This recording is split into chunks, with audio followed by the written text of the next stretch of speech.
और ये प्रकट होते ही अपने वीर योद्धा को खोज रहे थे। कोई वीर योद्धा मिले जो मेरी भुजाओं की खुजलाहट मिटाए। हिरणाक्ष, आगे प्रसंग आएगा कि बीच में कहां से आ गया हिरणाक्ष। उस समय भगवान ने पृथ्वी को तो दाढ़ पे संभाल के रखा और लीला से ही थोड़ी देर युद्ध की लीला करते हुए, जैसे मत वाला जो सिंह है वो गजराज के बच्चे को मार डाले, उल्टा थप्पड़ मारा था हिरणाक्ष के, उल्टा ऐसे थप्पड़, बस उतने में ही प्राण पखेरु, महाबलशाली। जैसे गजराज अपने दांतों पर कमल पुष्प धारण करे हो, ऐसे ही बहुत पूरी पृथ्वी को, ऐसा कोई भार नहीं लग रहा वारा भगवान को। बाहर जल से निकाल के लाए, तमाल के समान नील वर्ण वारा भगवान को जब देखा पृथ्वी लेकर आते हुए, ब्रह्मा मरीच आदि को निश्चय हो गया कि ये स्वयं भगवान श्री हरि है। तब हाथ जोड़कर भगवान की स्तुति करने लगे। ऋषियों ने कहा, हे भगवान अजित आपकी जय हो, जय हो। जितम जितम ते जित यज्ञ भावन, त्रयीम तनुम स्वाम परिधुन्वते नमः। यद्रोमगर्ते सुनिलिल्लिरध्वरास, तस्मै नमः कारण सुकरायते।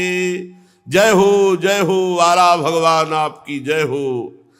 आप अपने वेदत्रयी रूप विग्रह को फटकार रहे, आपको नमस्कार है। आपके रोमकूपों में संपूर्ण यज्ञ लीन है। आपने पृथ्वी का उद्धार करने के लिए ये वाराह रूप धारण किया। हे भगवान आपको नमस्कार है। हे प्रभु, कोई भी दुराचरण करने वाला कभी आपका दर्शन नहीं प्राप्त कर सकता। लोग कहते हैं भगवान हमें दर्शन क्यों नहीं देते। जैसी पद्धति है दर्शन की वैसे चलो। अधकचरे योगी को भगवान का दर्शन नहीं होता, दुराचारी को, जो दुराचार परायण है उसे भगवान का दर्शन नहीं होता। रूपम तवई तन्नु दुष्कृतात्मनानाम, ये जो दुष्कृत आचरण करने वाले हैं इनको भगवान के पास रहते हुए भगवान उनके हृदय में रह रहे, फिर भी वो दर्शन नहीं कर सकते। प्रभु आपने बड़ी कृपा करी।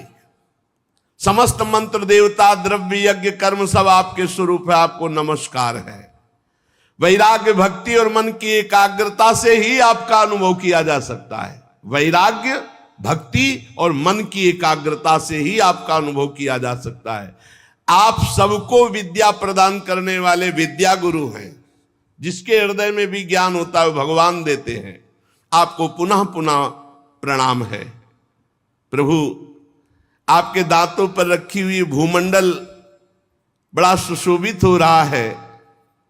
चराचर जीवों को सुखपूर्वक रहने के लिए आपने जगन माता पृथ्वी का उद्धार किया। आप हमारे पिता हैं और पृथ्वी हमारी माता है। प्रभु आपको और पृथ्वी माता को बार बार प्रणाम है। रसातल में डूबी हुई इस पृथ्वी को निकालने का साहस केवल आप ही कर सकते थे, दूसरा नहीं। हे वाला भगवान आप सर्वाश्चर्य में हैं, आपको नमस्कार है। इसीलिए रोज प्रातः पहले भूमि के चरण। अब तो सब आधुनिकता बढ़ती जा रही है। वैदिक सिद्धांतों को, शास्त्रों को मानना या जानना ही नहीं तो माने क्या। सबसे पहले सैया से उठकर भूमि माता को प्रणाम करना चाहिए, फिर सदगुरु का स्मरण, नाम जप, मंत्र, फिर अपनी दिनचर्या। श्री मैत्रेय जी कहते हैं ब्रह्मवादी मुनियों ने जब भगवान की स्तुति की तो वाला भगवान ने अपनी शक्ति से पृथ्वी को ऐसे स्तंभित कर दिया कि जल में ना डूबे। रसातल से लीला पूर्वक लाई हुई पृथ्वी को जल पर रखकर भगवान श्री हरि स्थापित कर दिया और अंतर ध्यान हो गए। विदुर जी भगवान की लीला में चरित्र अत्यंत कीर्तनीय है। जो इस प्रसंग को सुनेगा उसके सारे पाप ताप नष्ट हो जाएंगे। जो भगवान की मंगलमयी कथा को सुनाता है या सुनता है भगवान अंतस हृदय से बहुत जल्दी उसके ऊपर प्रसन्न हो जाते हैं। जब भगवान प्रसन्न हो जाते हैं तो फिर प्राप्त करना क्या बाकी रह जाता है, क्या दुर्लभ होता है। ये पशु स्वभाव वाले मनुष्यों को छोड़कर ऐसा कौन होगा जो आवागमन और दुखों से मुक्त करने वाली भगवान की लीला कथा ना सुने। श्री